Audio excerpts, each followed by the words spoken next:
الحمد لله رب العالمين والعاقبة للمتقين والصلاة والسلام على سيد الأنبياء والمرسلين وعلى آله وصحبه أجمعين أما بعد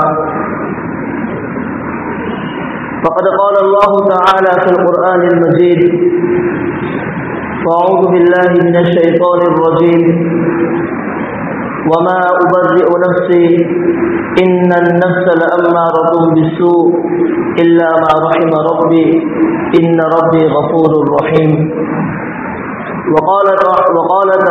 وقال النبي صلى الله عليه وسلم من تواضع لله رفعه الله أو كما قال عليه الصلاة والسلام.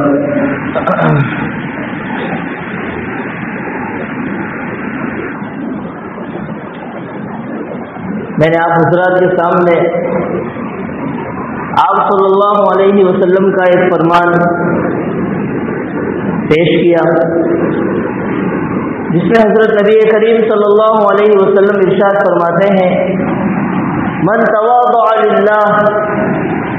کہ جو شخص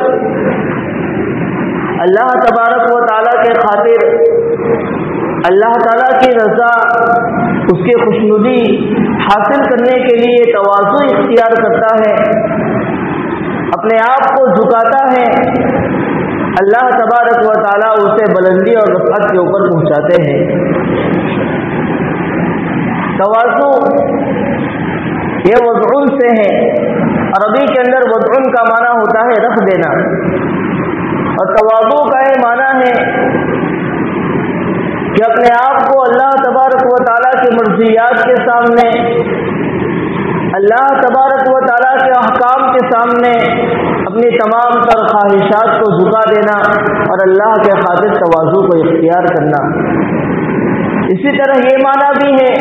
کہ اپنے آپ کو دیگر عام مؤمنین اور مسلمین کے مقابلے میں کمتر سمجھنا اپنے آپ کو دوسرے لوگوں کے مقابلے میں چھوٹا سمجھنا. اب جو شخص اللہ تبارک و تعالیٰ کی رضا کے خاطر اللہ تبارک و تعالیٰ کو راضی کرنے کے لیے تواضع اختیار کرتا ہے یعنی مطلب یہ ہوا کہ اللہ کے احکامات پر عمل کرنے کے لیے اللہ کی مرضیات پر عمل کرنے کے لیے اپنی خواہشات کو اپنے عقل کے تقاضے کو چھوڑ دیتا ہے اور اللہ کے احکام کو ترجیح دیتا ہے اس پر عمل کرتا ہے. اسی طرح جو شخص دوسروں کو اپنے سے اچھا اپنے سے بڑا اپنے سے زیادہ نیک سمجھتا ہے اپنے آپ کو کمتر اور چھوٹا بناتا ہے اعمال کے اعتبار سے نیکی کے اعتبار سے تو اللہ تبارک و تعالیٰ اسے بلند فرماتے ہیں اللہ تبارک و تعالیٰ اسے رفعت عطا فرماتے ہیں. اور یہ تواضع اور عبدیت فنائیت اپنے آپ کو کچھ نہ سمجھنا اللہ تبارک و تعالیٰ کی عظمتوں کے سامنے اپنے آپ کو ہیچ سمجھنا ایک بہت بڑی صفت ہے. یہی صفت تمام انبیاء علیہ الصلاۃ والتسلیمات کی زندگی کے اندر تھی. جیسا کہ اس سے پہلے بھی اس پر بات کرنے کا موقع ملا آج مزید اسی موضوع پر کچھ اور بات سنیں گے. قرآن کریم میں اللہ تبارک و تعالیٰ ارشاد فرماتے ہیں قل ان صلاتی و نسکی و محیای و مماتی للہ رب العالمین کہ نبی جی آپ فرما دیجئے کہ میری تمام تر جانی عبادتیں میری تمام تر مالی عبادتیں یہ ساری کی ساری اللہ تبارک و تعالیٰ کی رضا کے لیے ہیں. اللہ کو راضی کرنے کے لیے ہی عبادتوں کو انجام دیا جاتا ہے لیکن صرف یہ نہیں کہ عبادتیں اللہ کے لیے ہیں. قرآن کریم نے عجیب انداز اختیار فرمایا اور کہا وَمَحْيَايَ وَمَمَاتِي میرا جینا اور مرنا سب کچھ ایک اللہ رب العالمین کی رضا کے لیے ہے. اب اللہ کی رضا کیسے حاصل ہو عبادتوں کے اندر جان کیسے پڑے تو اسی کو ذکر فرمایا من تواضع للہ جو اللہ کے خاطر تواضع اختیار کرے گا اللہ تبارک و تعالیٰ اسے بلند فرمائیں گے اور اس کی روحانی ترقی ہوگی اور اللہ تبارک و تعالیٰ اسے اپنے قریب فرما لیں گے. اس لیے آپ دیکھیں جو بندہ جتنا عظیم ہوتا ہے اس کے اندر تواضع، خاکساری، بندگی اور عبدیت اتنی ہی کوٹ کوٹ کر بھری ہوئی ہوتی ہے۔ حضرت نبی کریم صلی اللہ علیہ وسلم کے بارے میں آتا ہے کہ ما خیر رسول اللہ صلی اللہ علیہ وسلم بین امرین قط الا اختر اوسطہما ایسرہما۔ یہ فرماتے ہیں کہ حضرت نبی کریم صلی اللہ علیہ وسلم کو جب کبھی بھی دو کاموں کے درمیان اختیار دیا گیا کہ آپ چاہے تو اس امر کو اختیار کرے، آپ چاہے تو یہ کام کر لے، تو آپ صلی اللہ علیہ وسلم نے ہمیشہ ایسرہما، ان میں سے جو سب سے زیادہ آسان تھا اسی کو اختیار فرمایا، مشکل کو اختیار نہیں فرمایا۔ وجہ اس کی یہی ہے کہ مشکل کو اختیار کرنے کا مطلب یہ ہوا کہ آدمی اپنی طاقت کے اوپر اعتبار کرتا ہے، آدمی کو اپنی قوت کے اوپر بھروسہ ہے کہ کام بھلے کتنا ہی مشکل ہو میں تو اس کو انجام دے سکتا ہوں۔ لیکن قربان جائے حضرت نبی کریم صلی اللہ علیہ وسلم پر مشکل کاموں کو چھوڑ دیتے، آسان کاموں کو اختیار فرماتے اور اپنی عاجزی کو، اپنی بندگی اور عبدیت کو اللہ تبارک و تعالیٰ کی بارگاہ میں پیش فرماتے تھے کہ رب العالمین مشکل کام کو انجام دینا تو میری قوت سے باہر ہے، لہذا میں اپنی عاجزی کے پیش نظر اپنی عبدیت اور بندگی کو دیکھتے ہوئے آسان کام ہی کو اختیار کرتا ہوں۔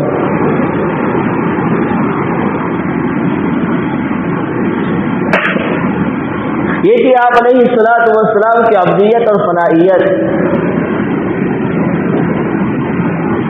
قرآن کریم میں دیکھیں کہ حضرت ابراہیم علیہ الصلوۃ والسلام کو اللہ تبارک و تعالیٰ نے کتنا بلند مرتبہ عطا فرمایا، جسے خلیل اللہ بنایا،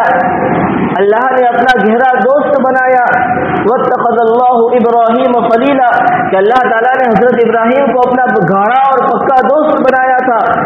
اس مقام پر پہنچنے کے بعد بھی حضرت ابراہیم علیہ الصلوۃ والسلام عبدیت کا مظاہرہ فرماتے ہیں۔ ایک جگہ پر اپنے خلیل ہونے کا اللہ تعالیٰ نے ذکر فرمایا تو دوسری جگہ پر ہے وَإِذِ ابْتَلَىٰ إِبْرَاهِيمَ رَبُّهُ بِكَلِمَاتٍ فَأَتَمَّهُنَّ قَالَ إِنِّي جَاعِلُكَ لِلنَّاسِ إِمَامًا، کہ اللہ تبارک و تعالیٰ نے حضرت ابراہیم علیہ السلام کا امتحان لیا چند باتوں سے، جب وہ اس امتحان میں پورے اتر آئے تو اللہ تبارک و تعالیٰ نے انہیں خوشنودی سنائی، انہیں یہ مژدہ سنایا إِنِّي جَاعِلُكَ لِلنَّاسِ إِمَامًا، کہ ہم آپ کو لوگوں کے لیے امام اور مقتدی بنائیں گے۔ آپ مقتدی ہوں گے، لوگ آپ کی پیروی کریں گے، آپ امام ہوں گے، لوگ آپ کے نقش قدم کے اوپر زندگی گزاریں گے۔ اتنا اونچا مقام حضرت ابراہیم علیہ السلام کو دیا گیا، لیکن اس کے باوجود حضرت ابراہیم علیہ السلام اللہ تعالیٰ سے کیا دعا فرماتے ہیں؟ فرمایا وَلَا تُخْزِنِي يَوْمَ يُبْعَثُونَ، کہ رب العالمین آپ اس روز مجھے محروم نہ فرمائیے گا، آپ اس روز مجھے رسوا نہ فرمائیے گا جس دن آپ لوگوں کو جمع کریں گے، یعنی قیامت کے دن لوگوں کے سامنے کہیں ایسا نہ ہو کہ کسی عمل پر میری پکڑ ہو جائے اور مجھے رسوائی کا سامنا کرنا پڑے۔ اللہ اکبر، حضرت ابراہیم خلیل اللہ ہیں، اللہ کے گاڑے دوست ہیں، وہ ابراہیم خلیل اللہ جن کو زندگی میں اللہ نے نبوت عطا کی، اور صرف اتنا ہی نہیں، وہ نبی، ان کی اولاد نبی، ان کے پوتے نبی، ان کی نسلوں میں اللہ تبارک و تعالیٰ نے نبوت کو ڈال دیا، اور اللہ تبارک و تعالیٰ نے روحانی فیضان ان کے اوپر فرمایا تھا۔ اتنا زیادہ قرب عطا فرمانے کے بعد بھی ابراہیم علیہ السلام اپنے اس مقام کے اوپر ذرا بھی اترائے نہیں، بلکہ یوں کہا وَلَا تُخْزِنِي يَوْمَ يُبْعَثُونَ، کہ رب العالمین جس روز آپ لوگوں کو جمع کریں گے، لوگوں کے سامنے کسی عمل پر آپ مجھے رسوا نہ فرمائیے گا۔ قرآن کریم کا انداز دیکھیں، کتاب اللہ نے جہاں پر حضرت ابراہیم علیہ السلام کی اس دعا کو ذکر فرمایا، اس دعا کو ذکر کرنے کے بعد اللہ تعالیٰ نے یوں نہیں کہا کہ ابراہیم آپ تو ہمارے خلیل ہیں، آپ تو ہمارے گھاڑے دوست ہیں، آپ کو ایسا اندیشہ کیوں ہو گیا کہ ہم آپ کو رسوا کریں گے؟ آپ کو رسوا کرنا ہوتا تو آپ کو نبی تھوڑی نہ بناتے، آپ کو رسوا کرنا ہوتا تو آپ کی اولاد میں نبی تھوڑی نہ پیدا کرتے، آپ کو رسوا کرنا ہوتا تو آپ کے نسلوں میں نبیوں کو کیوں اتارتے؟ اللہ تعالیٰ نے ایسا کچھ نہیں کہا، بلکہ کتاب اللہ اس جگہ کے اوپر خاموش ہے، کتاب اللہ نے اس جگہ پر سکوت اختیار کیا اور یہ بتا دیا کہ اللہ تبارک و تعالیٰ کی ذات خالق ہے، مالک ہے، اور بندے سارے کے سارے اس کی مخلوق ہیں، بندے سارے العالمین اپنے بندوں سے بندگی ہی کو چاہتا ہے، بندوں کے اوپر بندگی ہی جچتی ہے، بندوں کے اوپر عبدیت ہی زیب دیتی ہے۔ اور قرآن کریم نے اس جگہ پر سکوت اختیار کیا۔ اسی طرح حضرت ابراہیم علیہ السلام کے اولاد میں پھر آگے چل کر ایک بڑا جلیل المرتبت نبی آئے، حضرت یوسف علیہ السلام۔ حضرت یوسف علیہ السلام پر جب عزیز مصر کی بیوی حضرت زلیخا کے بارے میں جب الزام کی بات آئی، اور پھر جو برات کا سلسلہ جو شروع ہوا، اس کو قرآن کریم نے 5 مرحلوں کے اندر بیان کیا۔ آپ دیکھیں یوسف علیہ السلام پر جب الزام لگایا گیا تو حضرت یوسف علیہ السلام نے اپنی برات کے اندر یہ نہیں کہا کہ میں تو نبی ہوں، میرے تو والد بھی نبی تھے، میرے تو دادا بھی نبی ہیں، اور میرے تو پردادا بھی نبی ہیں، میں تو نبیوں کے خاندان سے ہوں، بھلا ایسے عمل کا ارتکاب مجھ سے کیسے ہو سکتا ہے۔ حضرت یوسف علیہ السلام نے ایسا کوئی جملہ نہیں کہا، اور ان کی برات کے اوپر اللہ تبارک و تعالیٰ نے گواہیاں اور شاہدوں کو پیش کیا۔ سب سے پہلی گواہی جو ان کی برات کے خاطر اللہ تبارک و تعالیٰ نے پیش کی وہ یہ تھی کہ حضرت زلیخا ہی کے خاندان سے ایک چھوٹا سا گہوارے کا بچہ جو بھی دودھ پیتا ہے، جو بولنا نہیں سیکھا ہے، اللہ تبارک و تعالیٰ نے اس کے زبان سے یوسف علیہ السلام کے برات کا اعلان کیا۔ اس نے ایسی فیصلہ کن بات کی کہ جس سے حضرت یوسف علیہ السلام کے برات ظاہر ہو گئی۔ قرآن کریم نے اس کو بیان کیا وَشَهِدَ شَاهِدٌ مِّنْ أَهْلِهَا، اور حضرت زلیخا ہی کے خاندان سے ایک چھوٹے سے بچے نے حضرت یوسف علیہ السلام کے برات کی گواہی دی۔ یہ پہلی گواہی ہے جو حضرت یوسف علیہ السلام کے حق کے اندر اللہ تعالیٰ نے بیان فرمائی۔ دوسری گواہی، جب یوسف علیہ السلام کو قید خانے میں جانے پڑا، جیل کے اندر جانا پڑا، تو وہاں پر حضرت یوسف علیہ السلام کی زندگی کو دیکھ کر، یوسف علیہ السلام کے چہرے اور مہرے کو دیکھ کر، آپ کی چال اور چلن کو دیکھ کر قید خانے کا ساتھی بھی سمجھ گیا تھا کہ یوسف علیہ السلام بالکل بری اور نیک ہے، کہ ایسا چہرہ کسی مجرم کا ہو ہی نہیں سکتا۔ اور اس نے یوں خطاب کیا یوسف ایھا الصدیق، کہ یوسف اے سراپا مجسم، اے وہ شخص جس کا سر سے لے کر پاؤں تک صدق ہی صدق ہے، سر سے لے کر پاؤں تک جس میں سچائی ہی سچائی بری ہوئی ہے۔ قرآن کریم نے اس گواہی کو بھی بیان کیا کہ دیکھیں قید خانے کا ساتھی یوسف علیہ السلام کو ایھا صدیق کہہ کر پکارتا ہے کہ صدق مجسم، اے وہ شخص جو سراپا سچا ہی سچا ہے، جھوٹ نہیں بول سکتا۔ یہ بھی حضرت یوسف علیہ السلام کے حق میں ایک شہادت ہے۔ 2 شہادتیں ہوئی۔ تیسری شہادت ان عورتوں کی ہیں جن عورتوں کو حضرت زلیخا نے اپنے گھر میں جمع کیا۔ جب ان عورتوں سے عزیز مصر نے پوچھا، جب انہوں نے یوسف علیہ السلام کو دیکھا، ان کے حسن کو دیکھ کر بجائے اپنے ہاتھ میں موجود پھل کو کاٹنے کے جب اپنی انگلیوں کے اوپر انہوں نے چھری کو پھیر دیا، اس کے بعد حضرت عزیز مصر نے ان عورتوں کو پوچھا، قال ما خطبكن اذ راوتن يوسف عن نفسه قلنا حاش لله ما علمنا عليه من سوء، کہ جب عزیز مصر نے ان عورتوں سے پوچھا کہ یوسف کے بارے میں تمہارا کیا واقعہ بنا اور یوسف کے بارے میں تمہارا کیا خیال ہے، تو انہوں نے کہا حاش للہ ما علمنا علیہ من سوء، کہ ہم نے تو کبھی اس کے اوپر برائی کا تجربہ ہی نہیں کیا، وہ تو سراپا نیک اور نیکی ہے۔ یہ 3 شہادتیں ہوئی۔ 4تھی شہادت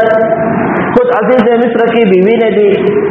قرآن کریم نے اس کو ذکر کیا، قالت امرأة العزیز الآن حصحص الحق